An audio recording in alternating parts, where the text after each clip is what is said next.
Because people think that the purpose of memory is to remember the past. And that's not the purpose of memory. The purpose of memory is to extract out from the past lessons to structure the future. And that's the purpose of personal memory.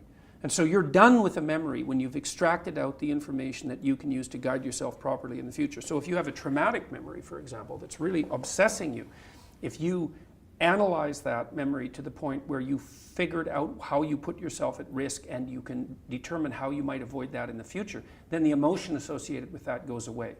So memory has a very pragmatic function. And cultural memory is the same thing, is that we need to extract out stories from our past that structure our future.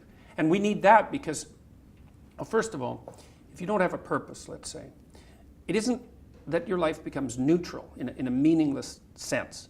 It's that your life becomes characterized by unbearable suffering, because the baseline condition of life is something like unbearable suffering. And what you have to set against that is a noble and worthwhile purpose. And hopefully your determination of that purpose is buttressed to some degree by the wisdom of the past, because you can't conjure something like that up on your own. And if you provide people with nobility of purpose, then they can tolerate the suffering of existence without becoming entirely corrupted by it. And cultures that don't do that, it isn't even so much that they die, it's that cultures that don't do that are dead.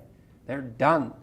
They don't have a story anymore. And they don't have a call to adventure. And then, well, then everyone suffers stupidly as a consequence. It's a very bad thing.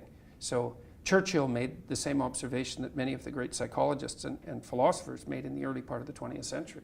It's like, bring the story forward and propagate it and make it the most noble possible story. And then you motivate people to transcend themselves, which they need to do. So.